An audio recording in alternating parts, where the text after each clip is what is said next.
Well, hello, I'm Justin Symonds. I'm here at GAT on Tuesday afternoon with Isabel Liu, who is an investment director with the EISER infrastructure fund. Isabel, we've known each other for quite a few years. Perhaps you could explain to people your long background in the airport sector. All right, fine, thank you. I've been involved in airports since the late 90s with the first privatizations in Australia, and then came to London to become CFO of an airports company that had airports in London and Latin America. Yeah. And now at EISER Infrastructure Fund, we own Belfast City Airport. Yeah. So I've been attending GAD also since 1998, and I'm very happy here to again meet other industry experts and learn about what's happening in the always dynamic and challenging airport industry. Yeah. So one of the things that's always talked about at GAD is the airport pipeline, and I took the opportunity of speaking in the conference yesterday about what I saw as being the developments in the pipeline since last year. And 2012 has been quite a busy year. There's been quite a number of transactions. The sale of assets in the UK, for example, the sale of Edinburgh Airport by BAA, the privatisation of airports in Brazil, the privatisation of San Juan as well. So it's been a good year. We discussed, I think, off the conference, our views on the pipeline, which is always a key thing for people in GAD to think about. Looking forward, I have to say I'm a little bit uncertain about how full the pipeline will be. What's your take on the opportunities that are out there, either in terms of privatizations, which of course you have a good long experience on, or of private sales of existing airport stakes by existing owners? Yes, because you mentioned several privatizations, which I think is your point.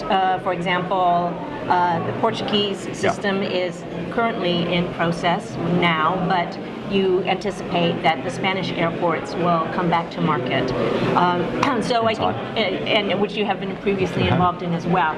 So I think there will be more privatizations, even in the ones that you mentioned, because a lot of airports will be looking on how they can mobilize investment in their economies and bear the fiscal burdens that they're facing.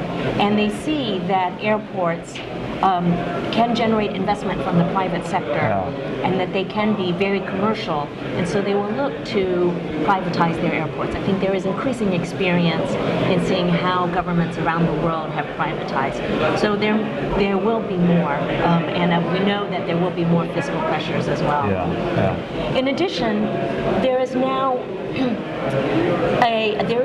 a portfolio, you can say, of airports that have been privately owned, privately financed, and managed, and there will be M&A activity in those airports.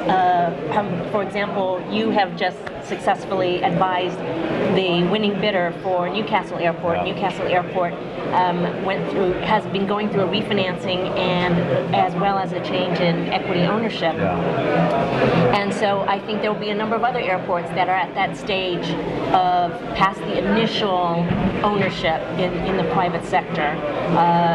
Bristol Airport is also now going through a refinancing, and that perhaps will open out the equity opportunity to another set of investors that come onto the market. So perhaps my rather not pessimistic but cautious view on the pipeline is not quite right, is I think what you're suggesting. There is more activity out there. Yes, I think that's true. And going back to the privatisation experience, because I mean, Altera, for example, was involved in quite a number of privatisation structures around the world. For an audience outside this environment we're in at GAD has a lot of very experienced investors who all know a lot about the airport sector. But in the public sector outside, in the real world, there's decision makers who aren't as literate perhaps at the moment about how airports can be privatised. Indeed, what are the benefits of privatisation of airports? When you think about your experience, what do you think is the key thing for policymakers, first of all in relation to privatisation concepts?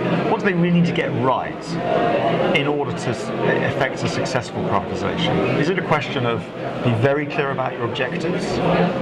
Is it a question of process? Is it a combination of those things? And going on from that, what in your experience has been the let's dare to put this question. What has been the most successful privatisation models you've seen? No, that's a challenging question. I continue to be impressed with what privatized airports, private sector participation in airports have delivered. Right. And that's just not my personal experience, it's also the experience of our colleagues here at this conference, where there has been money, serious cash invested in airports, where governments were not able to invest the money needed to expand the airports, to bring the facilities up to standard, to meet technical and commercial challenges of the growing aviation market, to meet additional regulatory requirements for the physical infrastructure. So there has been serious cold hard cash and new facilities built in both mature and new markets all around the world. So the private sector has delivered. They've delivered improved operation and commercial development. And not only in transforming an airport and unleashing its potential to serve the community in bringing private sector skills and money to a public sector asset, but also we are finding even improvements when there's a private sector to a private sector transfer, and we see new money coming in with new management and a new set of equity owners, and a desire to really optimize, to grow the routes, to improve the relationships with the airlines, to improve the passenger experience. Each of these has been delivered even in a private sector to private sector transfer. So we can say that the learnings and the technology development of privatized airport operation has really been growing, and we've learned from each other, and I think we can learn from and teach the other participants in terms of governments thinking about how to improve their airports, whether it's bringing in, again, serious cash, improving the operation, improving the service level, improving the quality of the personnel. All these things the private sector can bring, and I think we can share these experiences and these learnings with others that are not familiar with what has been the experience of privatized airport operation. So there is a great deal of experience out there, and many of which is at GAD. And the challenge, I think, is getting policymakers, real policymakers, to understand that the risk that they may perceive of a privatisation process actually is more than outweighed by the benefits that the private sector can bring.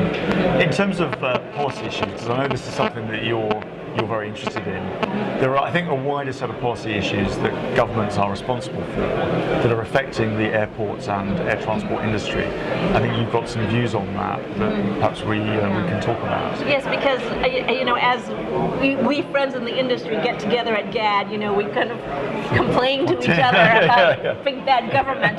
But I think we need to articulate what the issues are. Certainly, airports are they are national assets and they are community assets. We have a role to fulfill. They are significant investments of cash, of physical infrastructure, of operation resources, of political resources. They are members and servants of the communities in which they exist. And we need to be a more active and organized voice in that community and among those constituents and those stakeholders. We are a citizen, we are a taxpayer in the communities we serve, and we need to engage with governments, and that's local governments, national governments, regional governments, such as the EU as a regional regulator.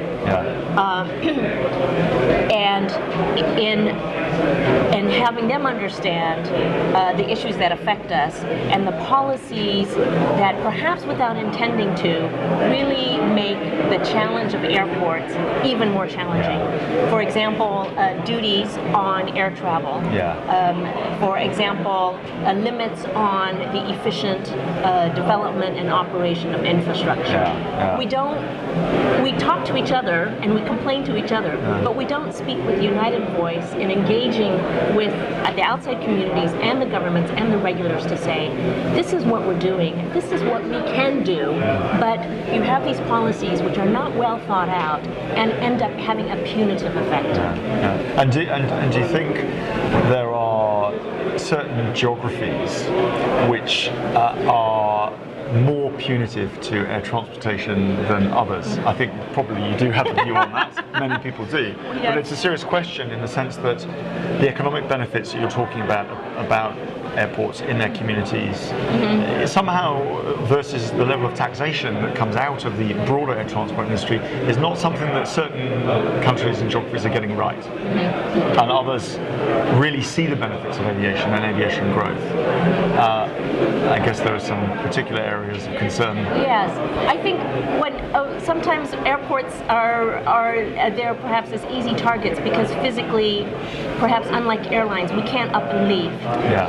Airlines can and do switch their capacity, switch what routes and flights they will do because they see punitive or negative policies, be they taxation or other policies that affect their business. And maybe governments feel like it's there, we can tax it and it won't go away. But we as private owners of airports will make decisions on a commercial basis. And where there are negative policies, then we will, our money doesn't have to go there. Our money will go elsewhere where there is truly the capacity to develop airport and aviation infrastructure and do so in a way that's efficient and profitable. So as an investor, to conclude, how do you see the role of financial money in this sector, and how optimistic are you about the overall opportunities for a fund like yourself? The forms and the types of parties that are investing in airports has changed and grown. Because airports, and particularly private investment in airports, was actually quite a niche or esoteric field. And it was primarily taken up by construction firms and say airport operators, mainstream airport operators. Now some of whom who weren't privatized in their own right, by the way, which is quite an interesting concept. We'll go and privatize elsewhere, but we're not privatized in our home country. So we have a diverse population of business models, and now that has been joined in by infrastructure funds like EISER, and also institutional money such as pension funds and insurance companies getting increasing familiarity and comfort with the sector. So the population is growing, the forms of capital are growing, and I think that's very, very good for our sector. Thank you very much, Isabel. It's been great talking to you, Justin. Okay.